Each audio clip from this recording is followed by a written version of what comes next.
गुरुवार 29 अगस्त 2024 की सुबह करीब 10 बजे गोसाईगंज में बूढ़ी महिला एक दिव्यांग के साथ थाने पहुंचती है। बुजुर्ग महिला पुलिस को बताती है कि उसका नाम कमला देवी है और अंबेडकर नगर के श्रवण दास मणई गांव की वो रहने वाली है। इसके बाद महिला पुलिस को बोलती है कि मेरे पास एक लड़के का फोन आया है। उसने मुझसे कहा कि तुम्हारी बेटी की लाश यहाँ स्टेशन के पास खंडहर में पड़ी है। वो बुजुर्ग लड़खड़ाती आवाज में बस अभी इतना ही बोली थी कि आंखों से आंसू आ जाते हैं और रोते हुए वो आगे पुलिस से कहती है कि सर 21 अगस्त को बेटी दवा लेने गई थी, तब से घर नहीं लौटी है। उस बुजुर्ग की बात सुनने के बाद पुलिस महिला को लेकर उस जगह पहुंचती है जहां महिला ने कहा था कि कॉल पर लड़के ने लाश को होने की बात कही है। और जैसे ही पुलिस बुजुर्ग को स्टेशन से करीब 200 मीटर दूर डाक बंगला लेकर जाती है, पुलिस वालों को एक अजीब सी बदबू आने लगती है। अंदर जाते ही उस डाक बंगले में पुलिस देखती है कि कमरे के अंदर एक लड़की की लाश पड़ी थी। लाश पूरी तरह गल चुकी थी। उस लाश को देखकर लग रहा था मानो लाश के ऊपर किसी ने केमिकल डाला हो और उसे गलाने की कोशिश की गई हो। मौके पर फॉरेंसिक एक्सपर्ट्स की टीम पहुंची। शव को पोस्टमार्टम के लिए भिजवाया गया। कमला देवी ने कपड़ों से उस लाश की पहचान करी अपनी बेटी सविता के रूप में, जो कि इतने दिनों से गायब थी। लाश मिलने के बाद पुलिस ने केस दर्ज किया और तफ्तीश शुरू करी। पुलिस ने सबसे पहले कमला देवी से वो फोन नंबर लिया जिससे उन्हें कॉल आई थी। ये फोन नंबर सविता का था, मगर उस वक्त वो स्विच ऑफ जा रहा था। इसके बाद पुलिस ने सीसीटीवी कैमरा खंगाले। इससे पुलिस को एक लीड मिली। सविता का फोन बंद होने से पहले उसके सारे कॉल रिकॉर्ड्स मंगवाए गए। इसमें दीपक नाम के एक लड़के का नंबर मिला। फिर उसे कॉल किया गया और उसने फोन पर कहा कि वो किसी सविता को नहीं जानता है। इस दौरान पुलिस ने उसकी लोकेशन ट्रेस कर ली। ये गोसाईगंज थाने के महादेवा मंदिर रोड की थी। पुलिस ने दीपक को हिरासत में लेकर पूछताछ शुरू करी। पहले तो दीपक बात को घुमाता रहा, बहाने बनाता रहा, कहानियां बनाता रहा, लेकिन एक पॉइंट पर आकर पुलिस भी उकता गई और उसके बाद उनका सब्र का बांध टूट गया और फिर उन्होंने सख्ती से दीपक से पूछताछ करनी शुरू करी, जिससे दीपक टूट गया और उसने पुलिस को अपने जुर्म की वो खूनी कहानी बताई जिसे सुनकर पुलिस वाले भी हैरान थे। दीपक ने पुलिस को बताया कि मेरा घर सुल्तानपुर जिले में है, गांव देवकली है जो कूड़े घर में पड़ता है।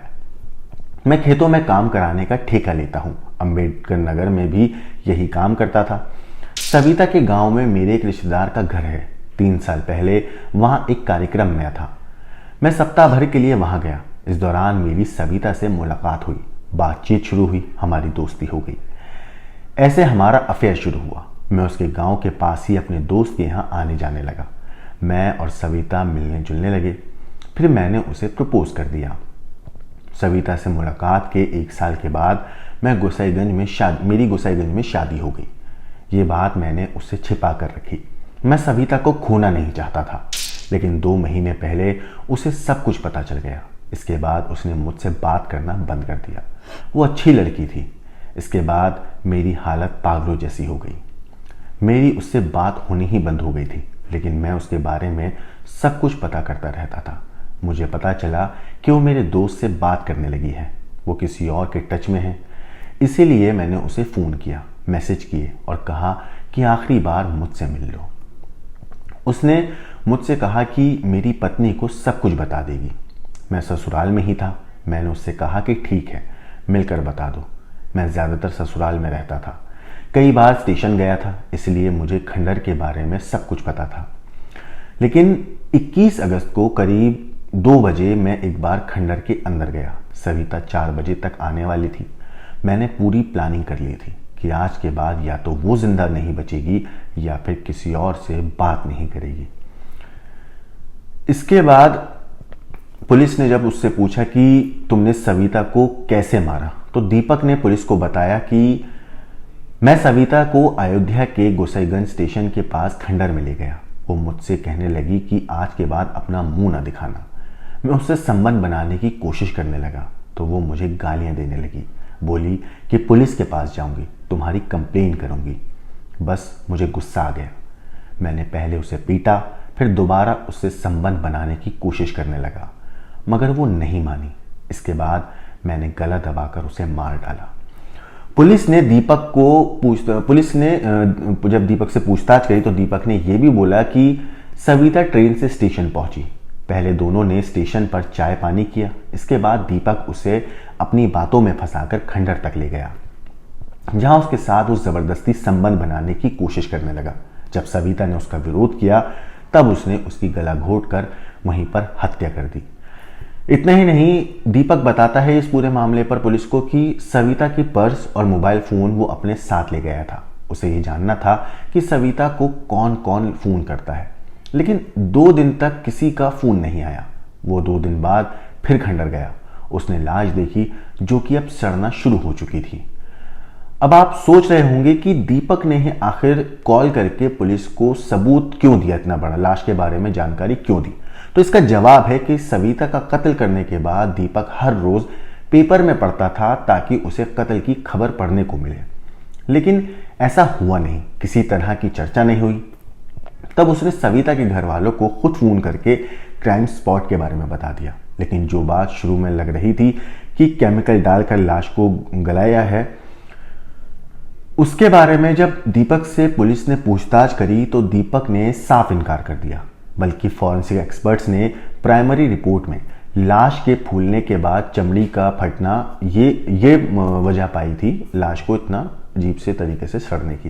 केमिकल के उस लाश पर कोई भी निशान नहीं मिले। आरोपी दीपक के पास से पुलिस ने 2 मोबाइल फोन बरामद किए। इनमें से एक सविता का है।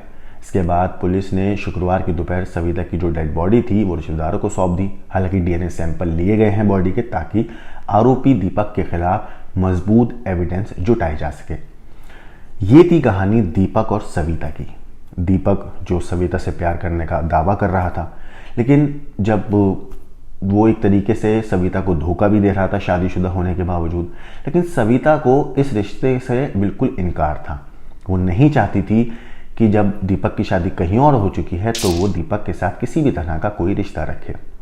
मगर दीपक के दिल दिमाग पर हवस का, या यूं कहूं कि ठुकराए जाने का एक भूत सवार था, और उसी नशे में चूर होकर हवस के ठुकराने के उसने इतनी बड़ी वारदात को अंजाम दिया। पहले गला घोटा और उसके बाद लाश को वहीं फेंक कर चला गया। फिर कुछ दिनों के बाद आकर लाश को दोबारा देखा, पेपर पढ़ा ताकि लोगों को पता चले, लेकिन उसके बारे में किसी को जब नहीं पता चला तो खुद फोन करके उसने सबसे बड़ा सबूत पुलिस के हाथ में दे दिया। फिलहाल ये कातिल पुलिस की गिरफ्त में है और अपने किए हुए गुनाह की सजा काटने की तैयारी कर रहा है। स्टोरी के ऊपर आपका जो भी कहना है, जो सोचना है, हमें कमेंट करके जरूर बताइएगा। बाकी देश और दुनिया की क्राइम की खबरों के लिए देखते रहिए क्राइम तक।